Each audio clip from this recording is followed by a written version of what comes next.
Welcome back, lads. Fino here. Weekly updates, huh? Yeah, that didn't go as planned. But I have been working on my grand Final Fantasy XIV project, and the Endwalker delay actually got me a stay of execution. A state of affairs that benefits pretty much no one except me, so thanks, I guess. But yeah, Stormblood, it's done. So let's talk about it. I'll put my overall progress report at the end if you're interested in that. We start off with the aftermath of Ilbert's big scheme from Heavensward. Quick recap, he used Nidhogg's eyes to become the primal Shinryu, which is this big fuck-off dragon that was implied to be a Bahamut-level threat. Bahamut being the primal that more or less destroyed the original version of Final Fantasy XIV. Doing us a favor, really. But anyway, Ilbert did this to force a conflict between the Eorzean Alliance, which we're on the side of, and the Garlean Empire, which has control of his homeland. Shinryu had a big battle with Omega, which we activated to capture it, since it was the super weapon that caught Bahamut back when the Allagans were running the world. Doesn't go as planned. They're both incapacitated in Garlean territory. This and the whole thing with Shinryu blowing up the Garlean wall forces up to meet one of Ilbert's goals. We're about to enter into a hot war with the Empire, and that's where Stormblood more or less begins.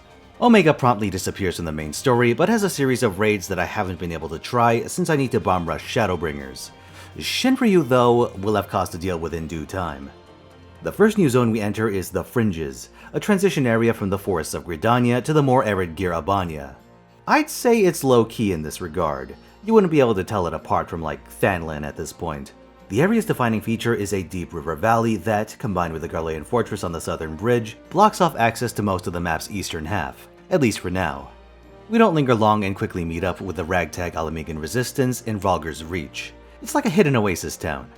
We go into a pair of questlines where we help the two resistance lieutenants. There's Mefrid, who apparently I'm supposed to remember, but I totally didn't, so I did the responsible thing and just pretended that I did. Smile and nod like a good warrior of light. Then there's Minago, who's marginally hotter, so I started with her questline. Nothing too interesting there, just some backtracking. But I did take the chance to redo my user interface for a much cleaner, more compact look. Eventually had to give up on the lower left-hand map though. It's also around this point that I realized I wasn't going to get the ether currents done anytime soon. A lot of the Girabania areas aren't fully accessible until way later in the base game. Like, I get why, but damn. Nasty surprise on that front. Mefrid's questline takes us into the Peaks, a mix of rugged mountains and flatter, savanna sort of terrain. It's also where we start seeing the architecture of Girabania really come together. I see it as a mix of Arabian, Pueblo Indian, maybe some Mesoamerican. It's a nice look, definitely an improvement over the desolate Fringes. Our first destination here is Alagana, Lise's hometown. We're in the market for more rebels, but here we learn that between brutal imperial taxation and the loss of manpower from Ilbert's revolt, they've got almost nothing to give and reject your overtures. This brings us to the first of many cul-de-sacs where we do menial jobs for the locals to build a base of support. These make sense in the context of the plot, and in terms of pacing, they're supposed to be a rest from the big, sweeping arcs of the Heavensward patch stories, but Stormblood likes the trick a little too much, as we're gonna find out. One of them does give me the chance to see how the FF15 car looks going downstairs, and yeah, seems legit. We also recruit a cynical youth who's inspired to help Lise, and I'm 90% sure this guy's gonna stab us in the back. Soon we see the main villain of the base game, Crown Prince Xenos. He's a kill-his-own-subordinates kind of guy, also a bit of a swag lord with his revolver cylinder sheath for his katana collection. With the help of a collaborating local, he launches an attack on our rebel stronghold just before we can muster a big push. I for one like to think he's here to punish the resistance for putting me through more menial labor. This guy is so damn extra, and he shows how much of a badass he is by plot armoring through you and the Scions. With his brutal defeat, the resistance is in no shape to lead an offensive, which forces you to open a new front. By the way, I'm trying out an MMO mouse for the first time, so if my rotations look a little crustier than usual, that's because it's a work in progress. We settle on Doma, which brings up the question of how we're going to get to the Far East. Going overland isn't an option since the Empire pretty much controls the center of the world. It doesn't occur to anyone to circumnavigate the globe, and I forget why. In Final Fantasy I, that just makes you fight extremely overleveled enemies. Maybe that's why we don't do it here. To make a long story short, pirates. Up to this point, I haven't really paid attention to Tataru, but she really stands out in Stormblood. Our first course is a sleazy troll face with a side of blackmail. The journey, of course, runs into a hitch, and you're stranded in the ocean until you finish Stormblood's first mandatory dungeon, the Siren Song Sea. It was alright. The whole desolate Foggy Island deal wasn't very memorable, but the boss Lorelei was kinda neat in that it would put down AoEs and then use an ability to force everyone to walk in a direction, so you had to orient yourself just right before that went off. It's a cool idea, though in practice, losing control of my character so frequently was kind of obnoxious. With that done, we finally arrive in Kugane, which is this game's take on Dejima. During a good part of the Tokugawa shogunate, that was the only place in Japan foreigners could land and conduct trade. Speaking of which, we link up with a rep from Lolorito's company. As a quick refresher, Lolorito is one of the big reasons why the Signs are missing a few members, Raoban is missing an arm, and Alphinaud's Crystal Braves project imploded so spectacularly. Hancock here looks a bit like a discount Kintoki, but in the end, we don't have much choice but to trust him. We get a lead on Gosetsu. He's the samurai we met toward the end of Heaven's Word, the one who got across the ocean on a rowboat. This brings us into contact with Gyoto, an adorable catfish man who promptly betrays us. So we beat the shit out of and then kidnap him. This leads us into a neat stealth segment and our first encounter with a Teenage Mutant Ninja Turtle, or as they're apparently called, the Kojin. Soon enough, we retrieve Gosetsu from the local authorities and set out onto the Ruby Sea. This area is a wide open stretch of water ringed by islands. It features some nice eye candy in the form of a volcanic island and a giant Jenga tower going off into the sky. Here we're introduced to one of the big villains of Stormblood, Yotsuyu. She's ruling Doma on behalf of the Empire, and she's got some serious beef with her subjects. And I must say, she cuts quite an entrance, smoking her pipe and makes some villagers play sick death games. Gosetsu reveals himself to stop her, and this forces us to make a circuit around the map to find help. This leads us into another round of menial labor for the Pirate Confederacy. The warrior flight really needs to invest in better marketing so we can stop doing this. Regardless, we settle on a strategy of separating the Garleans from their local Kojin allies by teaming up with a rival Kojin tribe. Soon after, we discover why the center of the map is so desolate. There's a whole underwater part. This ties into the diving mechanic. You can even mount up for speed, though on the surface, if you try to make your mount swim without flight enabled, they freak the fuck out. Yeah, that checks out. Truth be told, there's not that much going on underwater. There's a dungeon I haven't done yet, but otherwise the highlight is Yugiri's hometown. It's got this Urashima Taro vibe going on, though I don't know how to articulate this, but for a place that doesn't take visitors, it's kinda laid out like a tourist trap. Like if you put some stalls here and there, I could imagine the locals trying to hawk tacky souvenirs at me. Once we're kicked out, we proceed with a plan to invade the Red Kojin's treasure vault. Not to steal anything, that would be sacrilegious, and far too profitable. Instead, we have the pretext of reuniting a lost Magatama with its brethren artifacts. The ensuing chaos makes us take aggro from all the Red Kojin and lets the pirates do their work topside. But things go awry when the united treasures turn into a primal, leading us into the coolest fight of Stormblood, Susanoo. At first, I wasn't very impressed. Dude looks like something I'd farm in FGO. But holy shit, it escalates quickly. Halfway through the fight, he becomes a giant with a colossal fuck-off sword, and your tank has to fucking block it while everyone else literally fights the sword off. It's so goddamn cool. Probably the pinnacle of showmanship in Stormblood. We get out, save Gosetsu from the Imperials, and with all that done, we head into the next zone, Yancha. This, unfortunately, is where Stormblood hits its low point. Plot-wise, we learn that the locals are so broken from years of Garlean rule that they refuse to help you. Which means, you guessed it, more menial tasks. I've been cutting the game some slack on account of its whole insurgent theme, but come on. This is like the third time in a row that I've had to build a base of local support. For the love of God, mix it up. Like, the only real change is that Yugiri is the one leading us around. That and the setting, which I found the least interesting of the new zones. Yancha goes for a mainland China sort of vibe, which doesn't do much for me. I've had my fill of the broad East Asian strokes playing Blade and Soul. Like, if you're gonna do it, go out there with it. Guild Wars 1, for example, was pretty good about having its own creative spin. But what really seals the deal is the color palette. During the day, a lot of the Stormblood zones have this dusty, bloomy, mid-2000s video game look, and it can be a real eyesore. Yancha in particular gets the worst of it, which is a real shame because the area looks a lot better at night. The same goes for a lot of Stormblood. A great number of these areas look absolutely gorgeous once they ditch the bloom and get some shadows going. But overall, very little about this area's story was memorable, aside from maybe the part where you get to play Goldilocks with Imperial uniforms. Soon afterwards, we learn that Xenos is in town, so we decide to throw our best friend a welcoming party by assassinating him. This obviously goes to shit, but it's also the spark we needed to rally the Domans to rebel. With the locals on our side, it's time to find the country's leader in exile. This takes us to the next and best area, the Azim Steppe. Right off the bat, I was taken in by the visuals. While it's vast, the steppe has just enough in the way of cool landmarks, and its color palette is a lot easier on the eyes. Kinda reminds me of the Comlands, especially the FF10 version. To take in the sights, I use the first-person mode, which lets me appreciate the finer details and the fact that Yugiri doesn't know what personal space is. Pretty much the only thing I don't like about this area is the pair of fuck you aetherites that punish you for trying to be proactive. Although we're forced into a new round of low-stakes questing, things are far less painful this time around. The reason is threefold: nice visuals, a sense of humor, and an immediate, impactful goal. On that last front, there's going to be an all-out battle on the steppe to decide who leads all the tribes. Our preparations are to give us the best chance of winning this contest. However, our closest allies are the exiled Prince Hien and an extremely weak, peripheral tribe. And to really emphasize how much things suck for them, one of your missions has you collecting marble shit. I, for one, am convinced that if you let too much marble shit accumulate in one place, you get the Aurum Veil, so yeah, not great. We're with, like, the complexity of this LCS. Eventually, we get our shit to... We're ready enough to try the next dungeon, Bardam's Metal. It was pretty fun, all things considered. It's big on AoE clusterfucks, with the highlight being a non-combat boss where you just have to dodge. Once we're out, we're captured by the ruling tribes and forced into doing menial labor. There's also a bit of light torture as they show us they've already run out of good ideas for the diving mechanic. To compensate us for the ensuing psychological damage, we're tasked with finding some lost lambs. They are so adorable. I'm gonna get diabetes just looking at this footage again.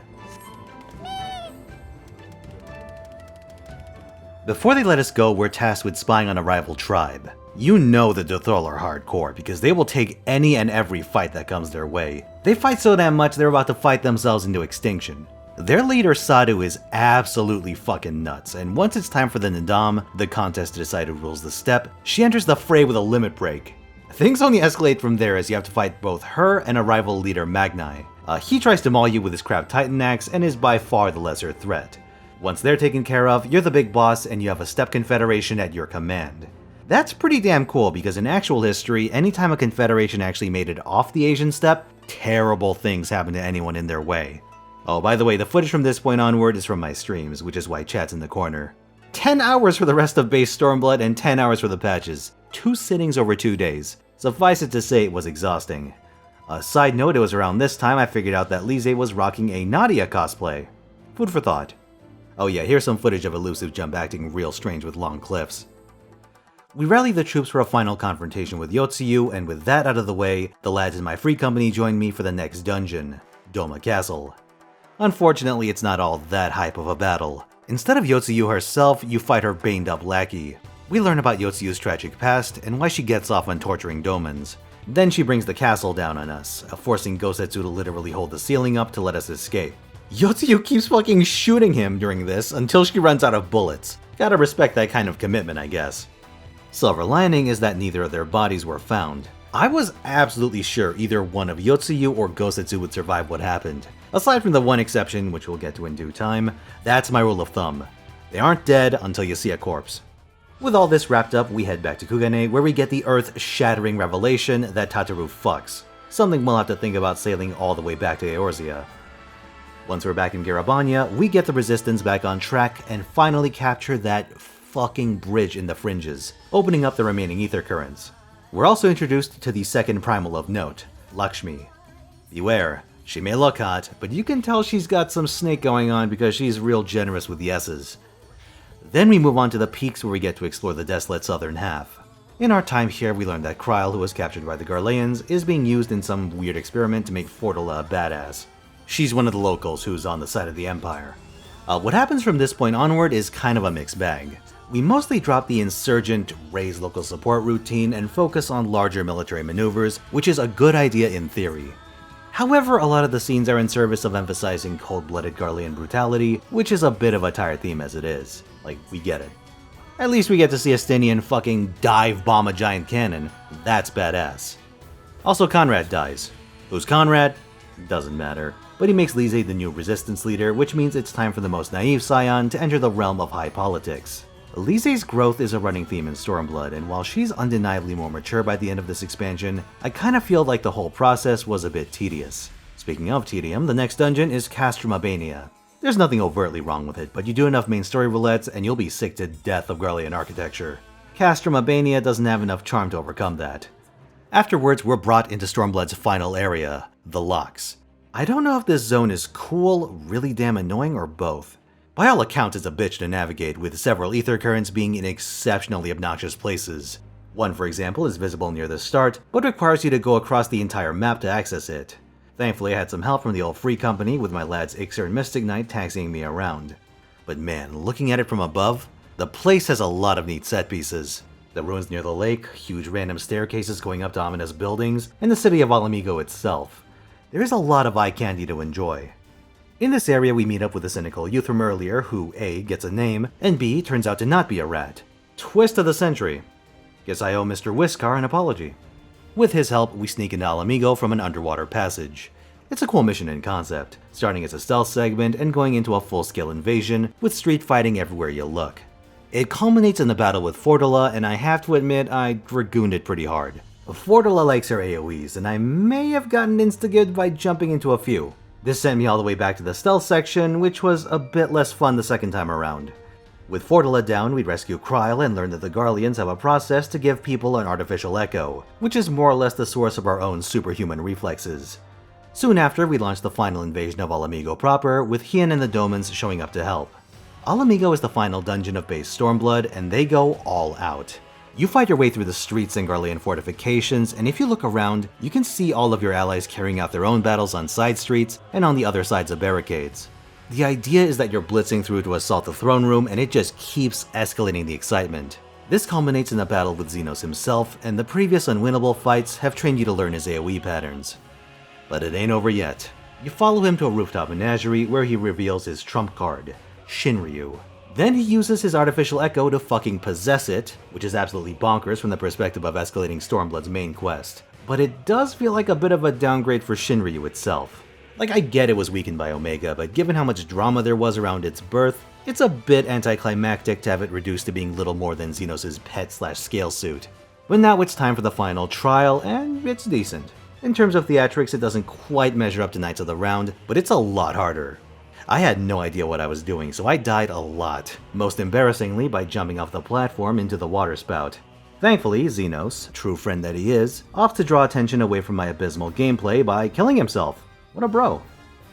So we did it. We freed Alamigo, sang a song, and convinced ourselves that Y'shtola actually did something this expansion. Roll credits. But wait, there's a stinger. Gosetsu and Yotsuyu are alive. On a desert island. Together. I thought one of them would make it out of the castle, but both together? That's a bit of a twist, and I'm not opposed to it. This sets up the post-release patch stories, which I've finished, but I'll cover in the next video for the sake of me not doing a 15-page script in one session. So how was base Stormblood? Visually, I mostly liked the architecture and set pieces, but that nasty, bloomy daytime look was pretty unpleasant. Pacing-wise, things were pretty uneven, and I can see why Stormblood doesn't seem to be as highly regarded as Heavensward or Shadowbringers. They had interesting ideas with you being in the role of an insurgent and Lisa having to grow from a hot-headed brawler into a more far-sighted leader. But the dialogue and questing ended up with a lot of fat to accommodate these ideas. By the time I actually started the revolution, I kinda just wanted to get it over with, though that may have had something to do with my 10-hour stream of it. Now where does this put us with my Endwalker goals? For the Shadowbringers objective, I'm at the very start, so that's gonna be quite an obstacle. But I've removed a whole expansion's worth of distance, so I'm getting there. You can expect at least one very long Shadowbringer stream this week, so keep an eye out. As for the Dragoon level cap, I'm currently at 77. I have it on good authority that the Shadowbringer's main quest has more than enough experience to cover the shortfall, so I've been funneling my Such Devastation roulette experience into Samurai instead. Doing Stormblood did give me access to a new Dragoon quest with the Nastran skill, but I like to think the real prize is another chance to buddy it up with Estinian. Objective 3. Max out crafters. Still the biggest challenge. Culinarian is approaching 70, especially with the help of the Namazu dailies, but the rest has been pretty stagnant. Had to sink about 100k gil into getting level 60 or so gear, that was fun. Looking forward to seeing how bad things get at 70. That's all for now. Let me know what you guys think of this narrative format. I saw it as a good way to get you all into my perspective, but I'll have to see how well it works in practice. Also, shout out to my stream viewers and free company members for helping out. Ixer, Mystic, Yux, Fidel, Alice, and Watson. With that said, I've got a lot of ass to haul, so I'll see you next time. Peace.